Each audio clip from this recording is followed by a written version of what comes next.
I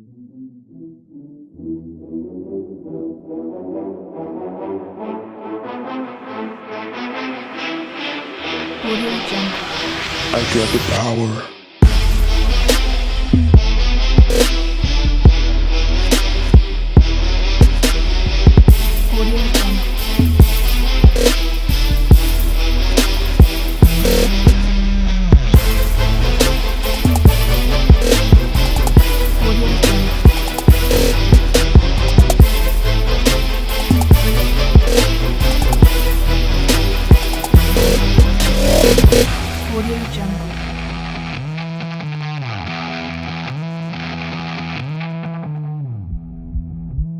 Hey guys, you guys been wanting me to do a fishing video, so I'm going to do that. We're also going to conduct an experiment, so I thought I'd film it. So after we do the finished video, I'm going to take these clothes and layers. These are the Duluth 100% nylon hiking pant, dry on the fly pant, and this is the Kuyu 100% polyester hoodie. Underneath I just have a cotton t-shirt. On my left foot I have a merino wool sock. On my right foot I have a cotton sock. I also have a handful of stuff I'm going to take in with me, and we're going to try to just see how things dry and how long it takes. And that's a good test, I think. Not all nylon's created equally, not all polyester is created equally. And I'm just curious. I don't know. I mean, I've worn a lot of this stuff, but I don't know how it's going to perform, so we'll see. So first we're going to take a look at the fishing stuff. I'm actually homesick today, so I might be coughing or sneezing in the video. I apologize. We'll take a quick look at some stuff here. This is actually the bag that I take. I don't even think I've unpacked it from the last trip. I did take it on one other fishing trip, but I don't think I changed out any of the gear. We'll have to see as we go. And then I've got some reels here. I didn't bring the rods in the house, so I'll talk about those a little bit on what you need. So if we need more questions, we can go into that. So let's get started. Okay, fishing gear. So let's start with reels. So you can go a few different ways. Now, a lot of people prefer spinning reels for the boundary waters. Spinning reels are good for casting lighter bait, more distance. Spinning reels are good if you know how to use them. I'm really not a great spinning reel fisherman. The quality of the reel, it just depends on how much money you want to spend on it, really. This is about a $120 Daiwa tournament reel. It's a little bit big, this particular one. I like a little smaller spinning reel. I bought this for Alaska. I've taken this to the boundary waters, but I just feel like it's a little large. May or may not take that. If I buy a new one, I will not. If I do not, I'll probably take that one for my spinning reel. Ultralight spinning reel. This is just a cheap Cabela's ultralight. Actually, Fish Eagle Tournament 2. I can't remember what this cost, but they're pretty cheap. This is what I bought for Heather. When we went, they're pretty easy to use. This thing casts great. Limited amount of line with weight. Obviously, on an ultralight, you're not going to be targeting large fish, but I've caught, 3 or 4 pound smallmouth on here. It's a little more work, but actually kind of fun. My preference, and I have several of these, is bait caster, just because I've grown up a bass fisherman and grew up a bait caster. This is a Quantum Smoke. This is about a $200 reel. Kyle took this one last year. He can give input on what he thought. I'm actually taking it this year because I used my Fluger, which was equally pricey, but Fluger is geared a little heavier. It's a little harder to cast lightweight with it versus the Smoke. And so I'm going to go back to the Smoke this year. I'm not going to take this one. So primarily right now, for me, I would take these two reels, hoping to get a smaller spinning reel, something in between the ultralight and this. And I'd like to get the same version of this reel and the spinning reel. I just don't know if I want to spend that much money right now. My favorite reel that I own. So if you want something super easy to cast, can't screw up hardly, a spin cast, if you ever fish with an old Zebco, I wouldn't recommend a Zebco because they're garbage, but this Fluger Presidente, these are actually really nice spin cast reels. This is actually Dan's that he got for the trip last year. Didn't have any issues with it. Worked fine. Jason, if you borrow that, this is what you would use. I also obviously have this if you want to take a combination. And I think Tommy has a rod and reel you could also borrow if you wanted to. So rods, I'm just going to say that it's kind of your preference. I use a 7-foot rod generally. This year on the trip with this smoke, I might actually try to go for a 6.6 just to shorten it up and make it a little easier cast out of a canoe. Again, it all kind of depends on what I get out of this, because I've got a 7-foot rod for this one. So if I get a different spinning reel, I may go with a shorter setup there and go back to a 7-foot with this. I like to have one a little longer and one a little shorter, just for a different type of area and work. Fast action tip would be my recommendation. You know, if your goal is to go out and catch the biggest pike, and that's what you're going to fish for with metal leaders and all that stuff, you probably want a heavier rod. You probably want a medium heavy, something like that. Personally, I will do a medium action. I'm not really a big fan of heavy action rods. They just don't have a lot of forgiveness in them. I like to feel the fish. But again, if you're targeting really big stuff, that's what you want. So, tackle bag, you want something that you can carry. This is about as big as I would possibly go. Now, some people are just going to take a backpack, and that's basically what this is. The difference between this and a normal backpack is this is just set up for fishing a little bit more. I've got my fillet knife, fish grabber, definitely a must-have. You can get these up here if you don't have one already. There's also a smaller green version, or you can get metal ones if you want nice ones. This is all you need. Most of the fish we're catching will have teeth, with the exception of smallmouth. And you can't just stick your hand in their mouth and grab them. You can use a glove and grab them behind the head if you want, but this is a really easy, stick it in your mouth, grab them, pull them up. They're latched, they're not going anywhere. You can get the hook out. I like these, makes life easier. I keep some pliers, cut hooks out of Jason's hand, scale, clippers for line, stuff like that. Just some basic tools. In the front pouch there, sort of a utility pouch. In the front, I don't have anything other than some DEET, 100% DEET. We'll talk about this in gear. June, mosquitoes are going to be terrible. Have a bottle or two of this stashed away. Now, my fishing tackle bag, the reason I'm going with something a little bigger like this, excuse me, I want to be able to not only carry all my fishing tackle and gear, but I can also put other things in here. I'll keep my sunglasses on the top. I've got a compartment up here. I can put whatever I want. Right now I've got a stringer and I've got some plastics and, you know, not a lot of gear. I've got some rod ties and stuff like that. I've got gloves. These are fishing gloves. So you put these on and they've got a real big texture to them, and they're meant for handling, you know, grabbing a hold of a pike or something. Got some extra line, stuff like that in this top compartment. But I have a ton of room in here. And what I can do, and this is recommended, I can take my my rain gear, and I usually have this compressed in a pouch. I can shove that in there, the pants. I can take a little waterproof, I have this waterproof bag, and I keep like a little surgical kit. You never know when you need that. Fire starting kit if you want to go over and create a shore. You never know what you're going to get caught in, so it's always good to have some things like this if you're just out fishing. It's also the portage packs are pretty hard to get into really quickly. This would be sitting right in front of me, so if we're paddling and I need to get my rain gear out, it'll be right there in easy access. You know, if it's already raining, it's not a big deal because you get your rain gear on, but if you don't and you need quick access, really nice to have. Okay, let's spin this around to the side. Here we have a access pouch on the bottom side, and this is where all the tackle is stored.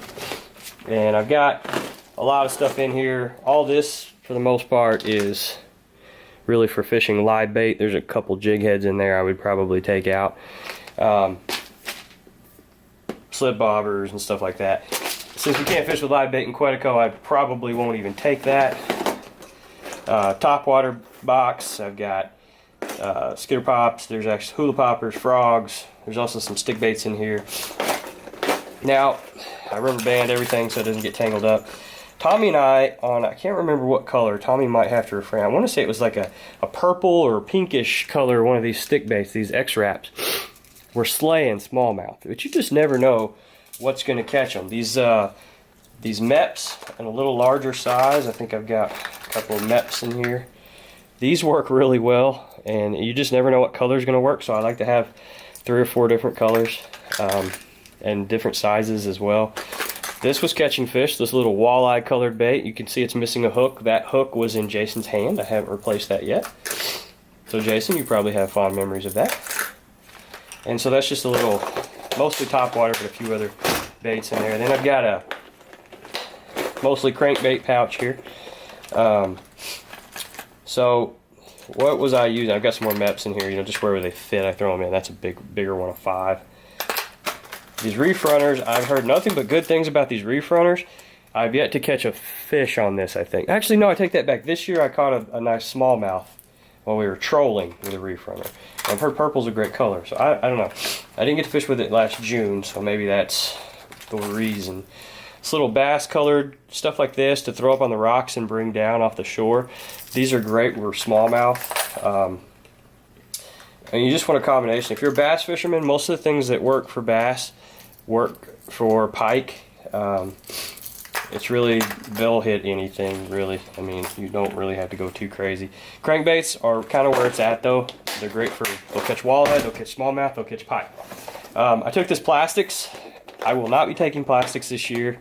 I'll take a couple things different. I'll probably take some things here, some things out of that live bait one, and combine it into one, so I'll have a little less weight in my tackle. There's a huge, you know, it's a 5, but it's a big MEPS. I kind of bought that bigger one looking for bigger pike. Didn't catch any bigger pike. Not on that anyways. Doesn't mean that you can't, just didn't have any luck with it. So yeah, I won't even take plastics. I might take just a couple things, you know, maybe a couple swim baits or something, just to have the option to throw something. I didn't use any of that hardly, and when I did, I didn't have any success. So I'm not really married to it. Now those 2 hard lures packets, I will definitely take those, and I'll probably take this whole 3rd one out. I'll probably use this smaller case, and I'll take some of the live fishing things out of here because we can't use live bait. Let me just crank the angle down here. I don't know if you can see real good. But there are some things you still want to have, some split shots, jig heads for sure. And that one of the few plastics I will take are some twisty tails, kind of like those. These are great. White is a really good color, but have an assortment of these work well, and they'll catch anything. So don't need slip bobbers unless you want to fish jigs off slip bobbers. You can do that. But I don't think we have to have them. I may take 1 or 2, I don't know. So this may actually stay fairly intact the way it is, but there's some of this stuff I just don't need this much of, and I'll try to put some other things in here instead. I don't need lights on my bobbers, stuff like that, for example, or these little reef runner bobbers, or weights, I mean. So there's that. It's really pretty simple on tackle. You don't want to take a ton of stuff. Again, I've got a bigger bag here because I like to carry other things in it. And this is easy to carry. It's very comfortable. It's a nice pack, very well padded. It's got these nice, you know, arms on it. Got a knife in there right now, but you can put whatever. It's got mole gear if you want to strap things on. You know, you could put a variety of things here. This straps around your waist, shoulder. I've got my machete here, just on a shoulder strap to carry. I just look for a place to carry this. Generally, last year I had it in a gear bag, but this thing is the best. I put a new edge on that. It's ready to go for this year already. Got a hatchet too, but I just don't use it because this has worked out so much better for splitting and everything. So that's basically what I take. You know, you may have specific questions on what to use for what. There's so much information on the internet. I don't think I can tell you anything that. See, I've got some grubs, and I took some fake leeches. I'll probably take this stuff again. Fake minnows. I didn't catch anything on this, so maybe I won't take it. I don't know. Fake minnows, you know, stuff like that. I probably got a little too much of that in here, so I will shed some of it out. Every boat should have a good stringer. I mean, we got to bring fish back to eat them. You don't want to throw them in the bottom of the boat. I like these nylon ones. A metal one's fine. It's just heavier. These nylon ones are really easy to use. It's up right now, but basically you just run that through your fish's mouth. A little sharp point goes right through like butter. Stick it in there, click it shut. That's it. It's that easy. that's nice to have. Rod ties, you can get these at Courageous, but this is just to tie your rod, fishing reel into the canoe. Most handy part about that is you can carry the canoe and the rods at the same time. I got a bunch more pockets, but that's about it. I carry some extra stuff like fishing line, I think I said earlier, and just some tools and stuff. So let me know what questions you have on fishing stuff, and if you can't find the answer, and I'll try to find it. Main thing, I think you want to have crankbaits, different sizes, different colors, different depths. You don't have to have 50 of them. Have 4 or 5 good crankbaits with some options, because you just never know what fish are going to do. Some MEP spinners, same thing. 4 or 5 good MEP spinners are very multi-purpose, and they catch a lot of good stuff. If you got those 2 things, then you can just complement it with a few things, and maybe some twisty tails and some jig heads. You don't have to go crazy. I think you're going to have luck on those, and that's really all you need. Now, you can throw in more stuff if you want. That's the essentials. Again, no live bait. There's also the rule of the pinch barb. So the pinch barb hooks, you do not have to have the barbs pinched in your tackle box. So I can take everything as is. Now, I'll tell you this. I don't want to have to pinch the barbs on everything I tie on, because I'm the kind of person that I change lures a lot until I start catching fish. So if there's some things in here I know I'm going to fish with, I just know I'm going to use them. Like this little red crankbait that I've used. I don't know how I still have this thing. I'm going to be honest. I've had this thing probably at least since college graduation. I think a few years before.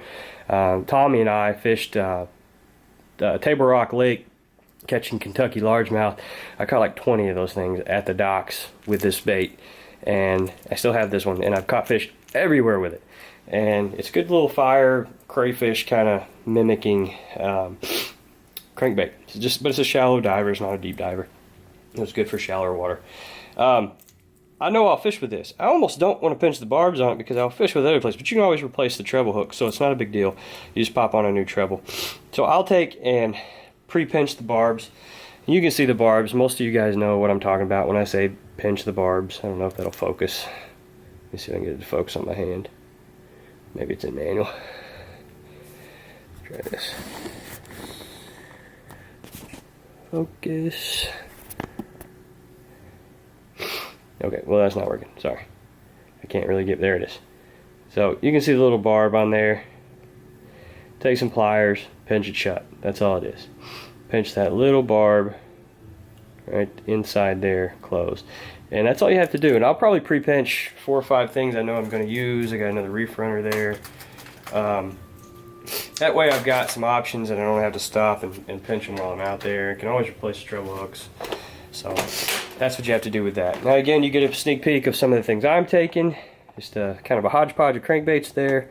Different colors, different depth divers.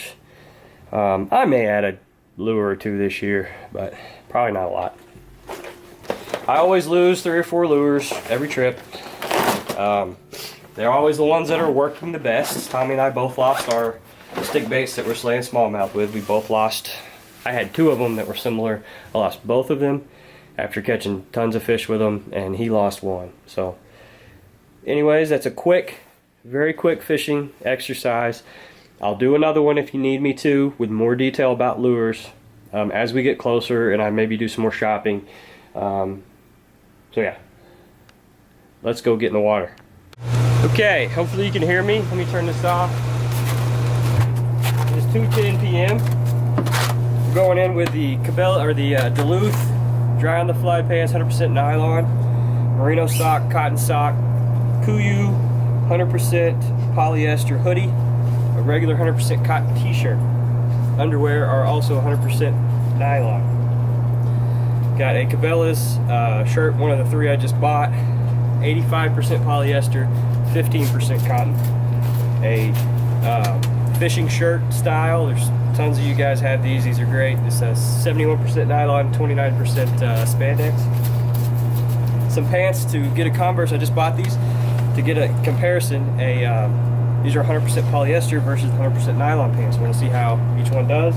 And then just for a kicker, just an Under Armour hoodie. Standard Under Armour hoodie. They're almost all comprised of the same thing. They're like 97% polyester, 3% elastane or something like that. Want to see how this dries out compared to the Kuyu hoodie. So let's throw all that in the water and then let's get in with it and see what happens. First thought, it was very strange getting in the water, clothes on. But it is what it is. So assuming you go for a swim, or you're just stupid like me, and you like to sit in a hot tub with all your clothes on, this would be a good test to see how things dry. This water's not very hot, by the way. I haven't had it turned up. So there we go. I'm soaked. Everything is soaking wet. I'll say right off the bat, these paints don't even feel that wet. They've got water beating off of them. Good sign. Some of the things I can't say that for. So, one of the things I'll do is just wring the water out as best I can. Then I'm going to go hang this stuff up, start a watch on it, and we'll come back and check it every, we'll say 30 to 40 minutes, and see how things are dry. So, thanks for watching. My dog moves my stuff, so I can't get down.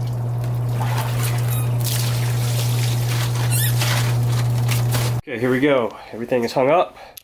Timer is started. We'll check back soon and see how things did. Now, I'm going to make some assumptions. First, I'm going to make a statement and say you shouldn't do this when you're sick. But I just wanted to conduct this experiment, and I never have time, so today is the day. Based on how things absorbed water, I'm going to say the best things that are going to dry out the fastest, just from sheer touch and how much water. The fishing shirt, I think, will dry out super fast. These polyester pants may not have been a fair test versus the nylon. We'll see. They just didn't absorb water because of the treatment. You can actually see where the treatment repelled so much water, and these were submerged, just as long. Now, once that treatment wears off, they won't do that anymore. They'll absorb just as much. So I don't know if that's 100% fair. We'll see. We have other polyester items to compare it to, though. The Kuiu hoodie certainly did not pick up the weight, but it's a lighter hoodie anyways. The Under Armour hoodie, by far the heaviest garment. This thing weighed 5 pounds when I pulled it out, and I had to wring it out a couple times, and it's still just, I don't think that thing will dry for a while. We'll see. Cotton shirt versus the cotton blend, we'll see how they do together. Sock versus sock. I didn't put cotton underwear on here, sorry. I just wanted to see how fast those underwear dry. So yeah, we'll see how this does. I'll come back and check them. And we'll say 30 minutes.